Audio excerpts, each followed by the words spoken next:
Hi everyone, my name is Rick Sebastian and welcome to another edition of Rick's Licks. Today I want to focus on something called trading fours. For those of you that are not familiar with that term, in a jazz group, let's say you have a quintet that has a trumpet player and a saxophone player. Well, at some point this is very popular to do, where the saxophone player, let's say the saxophone player starts off, he'll solo for 4 measures. Then the whole band stops and the drummer solos for 4 measures. After that, the band comes back in, the trumpet player might solo for 4 measures. Then the band stops again and the drummer solos for 4 measures. And this keeps going for an indeterminate amount of time until somebody gives a cue, and a lot of times the band will go back to the melody or the head of the song. So I'm going to show you a way that you can practice trading fours with yourself. I'll be using my book, Independence on the Drum Set. It's available at Hal Leonard Corporation, www.halleonard.com. And we will be using page 58 and 59. So here's page 58. As you can see, patterns 1, 2, and 3, I'm going to read the whole staff across. I'm not going to play each pattern individually. I'm going to play measure 1, number 2, and number 3, and I'm going to add a 4th measure, an imaginary measure, it's not written out, to make it a 4-bar phrase. So, for an example, 4-measure phrase with the extra measure of rest at the end will sound like this. And I'll be playing the quarter notes on the bass drum and the 8th notes on the snare drum. So 1, 2, 1, 2, 3, 4.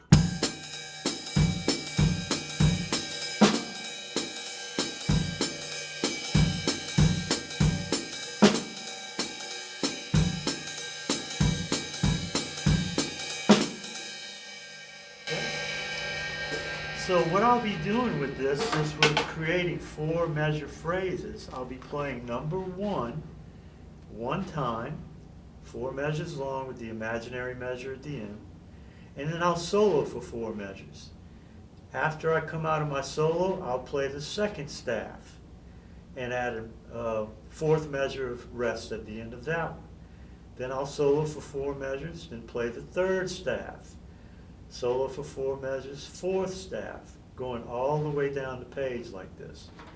Now, what you're going to find that's difficult about this is that when you're soloing, one of the most difficult things about this exercise is when you go to the next staff to be able to play these rhythms correctly coming out of your solo. This is very typical in a lot of big band charts that I've done in my career.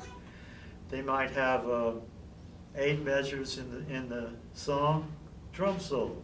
You come out of that, and then you expect it to read and play all of these hits with the trumpet section, for example. So this is a great way to practice that skill.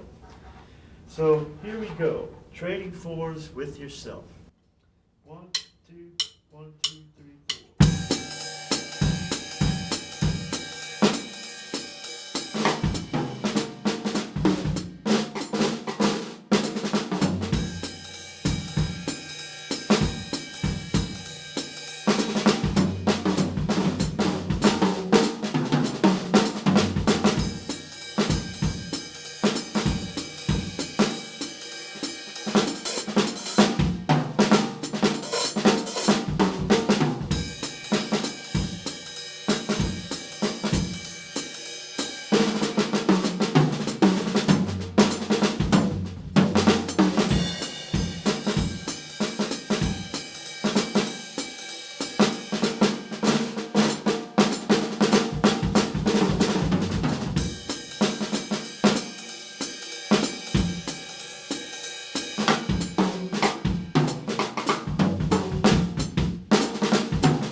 get a quick screenshot of page 59.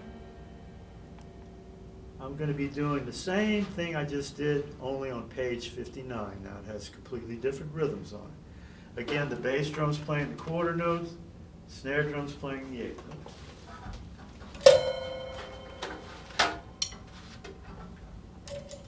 Okay. 1, 2, 1, 2, 3, 4.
All right, there you have it. This is a great way to practice trading fours with yourself. You do this a lot, you're not gonna need to count after a while, measures anymore.